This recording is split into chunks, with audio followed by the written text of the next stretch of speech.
ইমামতি ইমামতি করে নাই চুক্তি করে টাকা নিয়ে। যাও সে বিষয়ে আলাদা হবে আল্লাহ রাসূল দয়া করলে।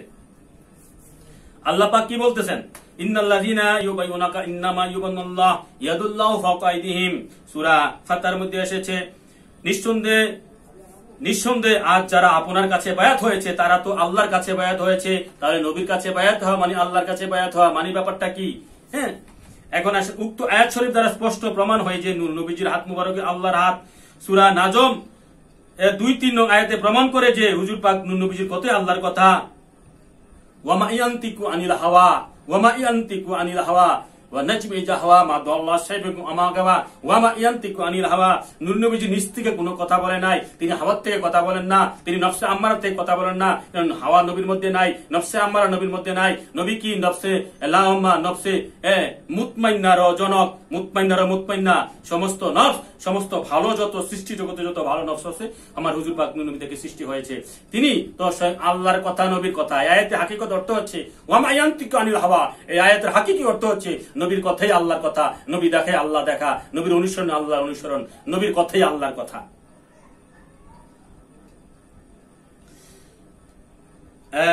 আলাম নাশরাতে আছে, সূরা আলাম নাশরাতে আছে নূর নবীজি কি সিনা মুবারকে আল্লাহর সিনা, নূর নবীজির সিনা মুবারকে আল্লাহর সিনা, সূরা আলাম নাশরাতে আছে।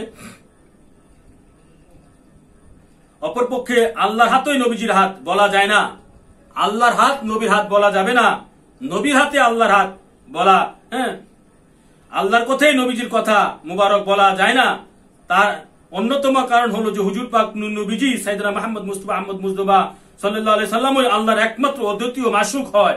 আর আল্লাহ তাআলা নূর নবীজি আশেক, এই বিষয়টির মধ্যে গভীরভাবে চিন্তা করা চাই।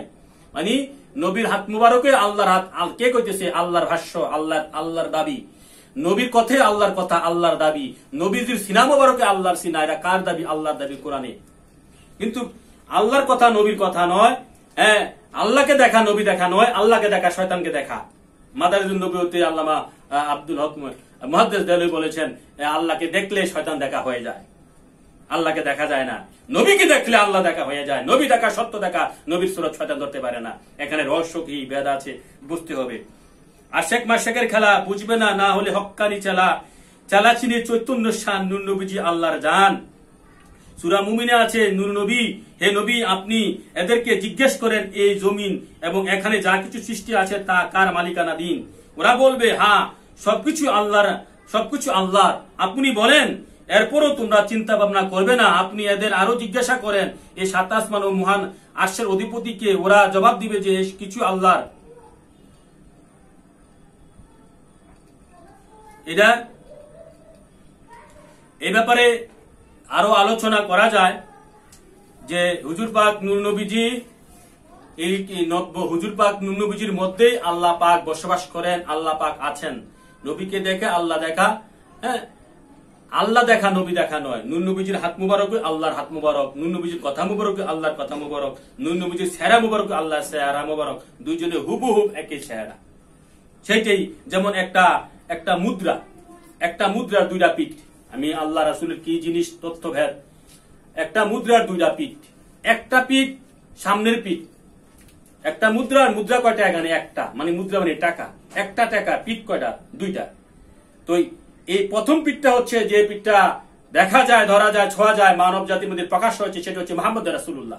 মুদ্রার পিছনের পিঠটা হচ্ছে লা ইলাহা ইল্লাল্লাহ। মুদ্রা এখানে একটা, এখানে সুরত 2টা, 2। আবার সুরত কে বলতে পারেন, একই সুরত আবার 2 সুরত। জাহিরে 2 সুরত, বাতিনে 1 সুরত। জাহিরে প্রকাশ্যে 2 সুরত, যে বাতিনে 1 সুরত। একই মুদ্রার 2 পিঠ। হুজুর পাক নূর নবীজি মুদ্রার প্রথম পিঠ, মুদ্রার দ্বিতীয় পিঠটা হচ্ছে যেটা গোপন আছে, দেখা যায় না, ধরা যায় না। মুদ্রাটা এইভাবে রাখলে, যেমন আমার হাতের তালুটা, সেটা এই যে এই পিঠটা দেখতে পারবেন না আপনারা, এই পিঠটা দেখতে পাচ্ছেন, সেটা হচ্ছে মুহাম্মদ রাসূলুল্লাহ, যেটা প্রকাশ্য, যেটা জাহের। আর বাতেন পিঠটা যেটা আপনারা দেখছেন না, সেটা হচ্ছে আল্লাহ সুবহানাহু ওয়া তাআলা, আল্লাহ যুল জালাল। তো আল্লাহ রাসূলের হাকিকত বুঝতে গেলে আরো গভীরে যাইতে হবে। এই ব্যাপারে এই মেসালগুলা বুঝলেই যে নবীর মধ্যে কেমনে আল্লাহর বসবাস, এই ব্যাপারে আমি কোরআন এবং হাদিস শরীফ এবং অনেক মেসাল দিয়ে বুঝেছি। নবীর মধ্যে আল্লাহ আছেন, আল্লাহর মধ্যে নবী নাই। এই জন্য ইমানের মধ্যে আমাদের মুক্তি, ইমান নিয়ে গবেষণা করতে হবে, ইমান ধ্যান করতে হবে, ইমান নিয়ে ভাবতে হবে, ইমান নিয়ে চিন্তা করতে হবে। ইমানের মনে মোহাম্মদ রাসূলুল্লাহ আল্লাহ না। তৌহিদ নিয়ে চিন্তা করলে আপনি শয়তানকে পাবেন। শুধু তৌহিদ নিয়ে চিন্তা করার কথা আসে নাই, আসছে আমার হুজুর পাক নূর নবীকে নিয়ে। আর হুজুর পাক নূর নবী তিনি স্বয়ং ইমান, তিনি ইমানের মূল, তিনি স্বয়ং ইমান, তিনি ইমানের মূল। এই নবীর মধ্যে, ইমানের মধ্যে আল্লাহ আছেন, ইমানের মধ্যে আল্লাহ আছেন, নবীর মধ্যে আল্লাহ আছেন। নবীর মধ্যে আল্লাহ আছে, কিন্তু আল্লাহর মধ্যে নবী নাই। আল্লাহর মধ্যে নবীকে দেখা যাবেন না, পাবেন না। কেননা আল্লাহ তো গোপন, আল্লাহরে খুঁজে পাবেন কই? তো আল্লাহ রাসূল এই ব্যাপারে আমি আর আলোচনা বাড়াচ্ছি না। আল্লাহ রাসূল আমাদের সত্য আলোচনা, সত্য জিনিস বোঝা এবং মানা, সত্য জ্ঞান অর্জন করে এবং ইমান অর্জন করে পৃথিবীতে বসবাস করতে পারি এবং নবীজির প্রেম ভালোবাসা নিয়ে কবর হাসর মিজান হুলসারাতে উঠতে পারি। এই সংক্ষিপ্ত বয়ান এখানে শেষ করলাম, আমি আর বৃদ্ধি করছি না। যে আমাদের যাতে আমরা সকলেই এতটুকু বুঝি যে নবীর মধ্যে আল্লাহ বসবাস, নবীর মধ্যেই আল্লাহর বসবাস, আল্লাহর মধ্যে নবী নাই। এই ধ্যান চিন্তা চেতনা নিয়ে আমরা ইমান তাজা করে সামনের দিকে এগিয়ে যেতে পারি এবং কবর হাসর মিজান এই তত্ত্ব সত্য নিয়ে উঠতে পারি এবং হাসরের মাঠে যেন আমার দুজক আমাদেরকে দেখে ভয় করে এবং ব্যস্ত হুকুলমান আমাদের জন্য পাগল থাকতে, যদিও আমরা ব্যস্ত এবং দুজকের ভয়ে নবীজির গোলামি করি না, একমাত্র নবীর প্রেমে পড়ে নবীকে চাই, নবীর গোলামি করি। দুজকে স্বয়ং নবীর গোলামকে ভয় করে। দুজকে স্বয়ং হাদিস শরীফ আসছে, ইয়া মুমিনু ফাকাত আদা নূরাকা লাহবি, ইয়া মুমিনু ফাকাত খুচিয়া মুমিনুন ফাকাত আদা নূরাকা লাহবি। দুজকে বলে, হে মুমিন তুমি দূরে চলে যাও আমার থেকে। এরকম মুমিন কোন মুমিন? যেই মুমিন নবী দুজনকে তার দেহের মধ্যে, সিনার মধ্যে নবীকে ধরে ধারণ করছে। আল্লাহ রসুলের নূর যায় যেই মুমিন, যে ওলি আল্লাহর সিনার মধ্যে ধারণ করছে, সেই মুমিনকে দেখলে হাসরের মাঠে দুজকের আগুন ভয় করবে। আর সেই মুমিনের জন্য ব্যস্ত হুরগুলমান পাগল থাকবে। যদিও সেই মুমিন ব্যস্তের হুরগুল মানের প্রতি তার লোভ লালসা নাই, সেটা সে দেখে না, চিনে না, জানে না, বুঝে না। মুমিনের তিনটা গুণ আমি বলবো। এক নম্বর গুণ হচ্ছে মুমিনকে জাদ্রেল মুমিন, সত্যিকারের মুমিন, যারা নবীর খাস আশেক, যারা দুনিয়া ত্যাগ করেছে, দুনিয়ার মোহাব্বত ভালোবাসা ত্যাগ করে নবীর হাকিকত উদ্ধার করেছে, সিনার মধ্যে নবীর হাকিকত নিয়ে বসে আছে এবং তাদেরকে স্বয়ং দুজকের আগুন ভয় করবেই। এক নম্বরের গুণ মুমিনের। দুই নম্বর গুণ হচ্ছে এই মুমিনের জন্য আল্লাহ ব্যস্ত হুরগুল মান অপেক্ষা করছে। 2 নম্বর গুণ। 3 নম্বর গুণ হচ্ছে মুমিন যখন এই পৃথিবী ত্যাগ করবে, মুমিন যখন এই পৃথিবী কুল্লু নাফসুন যায়কাতুল মাউত, মুমিন যখন মৃত্যুর স্বাদ গ্রহণ করবে, মুমিন যখন ইন্তেকাল করবে, মুমিন যখন ওফাত করবে, মুমিনের মৃত্যু নাই, মুমিন ওফাত করে ইন্তেকাল করে সম্মানের সহিত স্থানান্তর হয়, তখন ওই মুহূর্তে আজরাইল বেটা এসে মুমিনকে সালাম দিবে। আজরাইল এসে মুমিনকে শ্রদ্ধা করতে হবে, সম্মান করতে হবে। আজরাইল যদি মুমিনকে সম্মান শ্রদ্ধা না করে, স্বয়ং আজরাইল মুমিনের ইশকের তাপে চলে যাবে। যেমন মুসা কালিমুল্লাহ নবীর উম্মত, নবীর গোলাম, নবীদের মধ্যে নবীর গোলাম হচ্ছে আমার আখিরি নবীর গোলাম হচ্ছে নবীদের মধ্যে মুসা কালিমুল্লাহ যেমনি ভাবে আজরাইলকে থাপ্পড় দিয়ে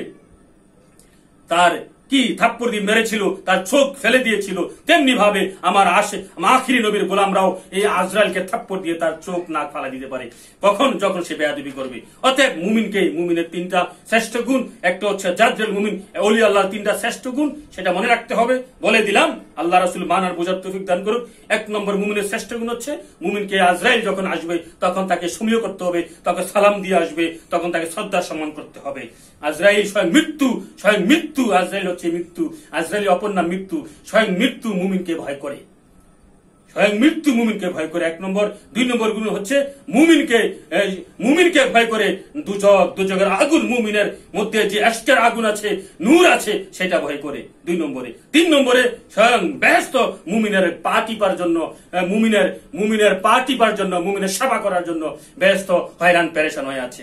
এই 3টা গুণ মুমিনের, এই 3টা গুণ যার মধ্যে আছে সেই ব্যক্তি হচ্ছে খাস মুমিন, খাস আশিক রাসূল, খাস ওলি আল্লাহ, খাস নবীর গোলাম।